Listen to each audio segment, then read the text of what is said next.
What is up, everyone?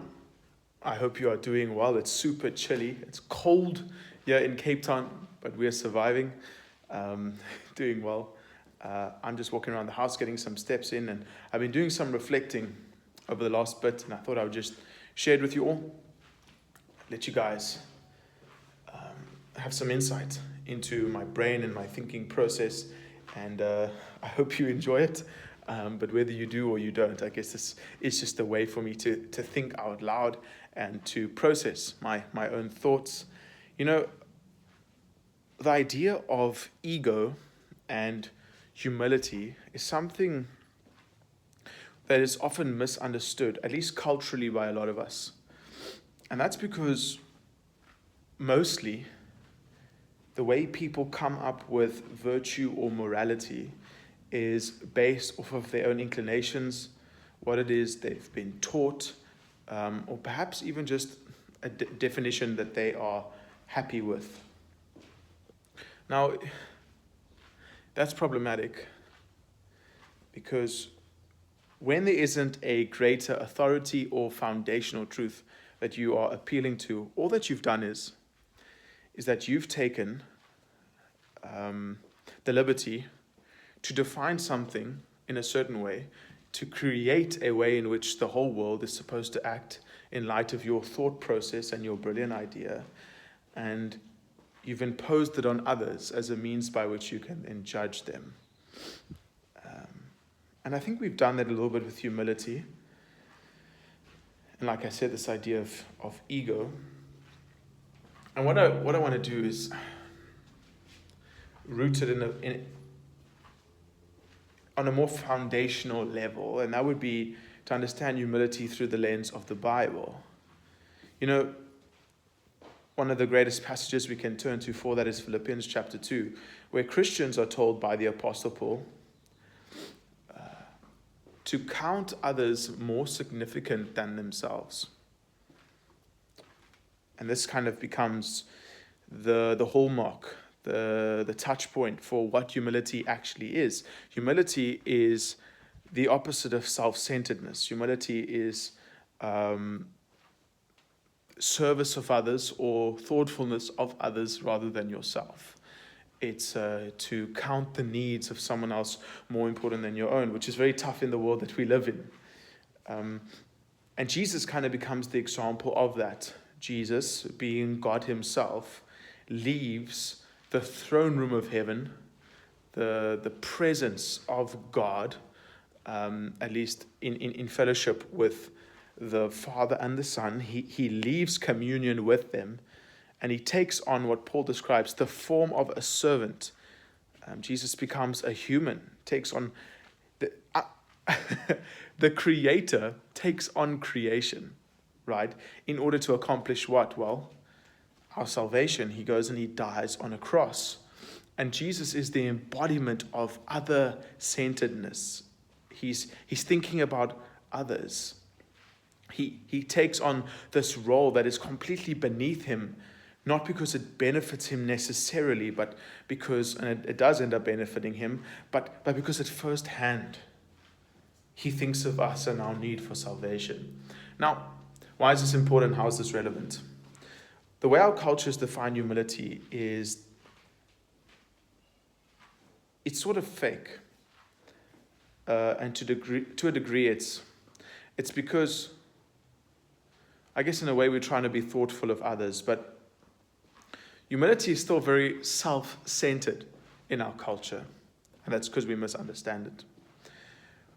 In order for me to be seen as humble by the people around me, what I would have to do is, let's say I achieved something great and awesome, some sort of grand cultural momentous thing. And they said, "Oh, David, look, you're so great, bro. Like, you did so good. Well done, you know." What I need to then respond to them, how I need to respond to them is like this. I need to go, "Oh, you know, I'm actually not really that great, and it wasn't that big of a deal, and actually, anyone could do it, and and I gotta undermine what it is I've done, in order that I can be deemed humble by everyone. That's what humility is. Oh, no sweat, bro.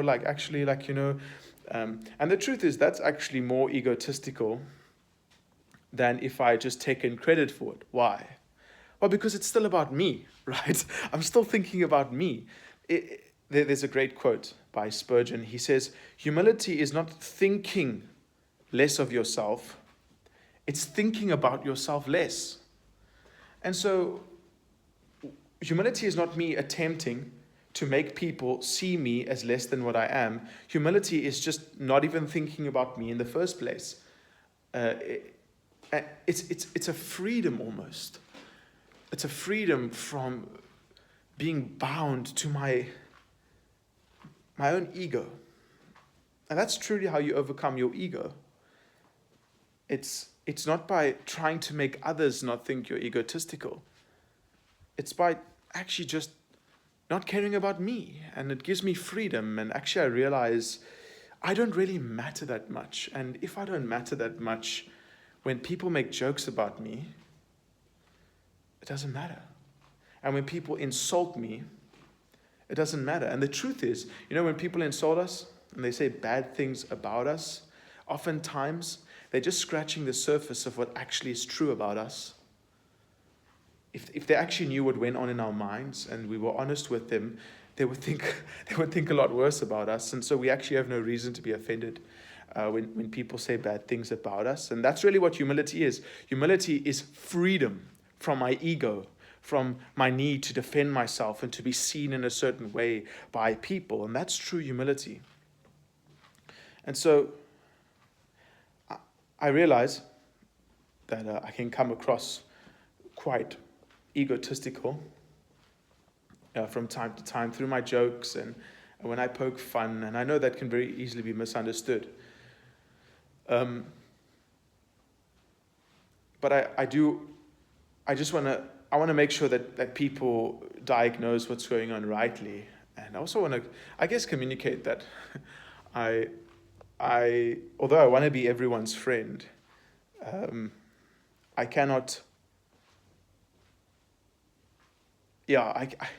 I cannot misunderstand what this humility is and forfeit my freedom. Now, I will say this.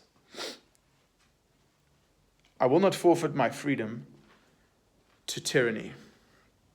It will not be, oh, David, you can't do this or you can't do that unless you stop making jokes or stop acting in the way that you do. Because I don't think anything I'm doing is necessarily wrong inherently. But what I can do is, this is what I've chosen to do, is I've realized culturally people misunderstand humility, and so they can't always take my jokes or my sense of humor. What I've decided to do is, I've actually decided to count others more significant than myself. And I'll do this on an individual level, not holistically. But if my jokes offend someone and they take it personally, even if I disagree that they should be taking it personally, and I'm going to stop making those jokes. Out of love for that person, out of wanting to be that person's friend, even though I disagree with the thought process behind it, I'm going to choose. And I will fail at times because, guys, I suck. I'm terrible.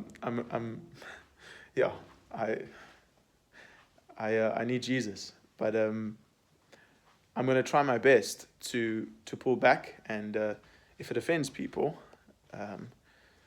but because I love them, not because their principles are correct. And I know it took me a while to get there, and you might think, oh, this guy, he's so egotistical, he needs to make a 9-minute video about why he's not egotistical. And they're like, no, I am egotistical, probably more than you know, but humility is not thinking less of yourself, it's thinking about yourself less. There's a freedom in that, guys, a massive freedom. They make fun of you about your arm wrestling. Does it really matter? Who cares about what people think about me? And the reason why you can say that is because there's an absolute that's important. What is that absolute? I care absolutely what God thinks about me.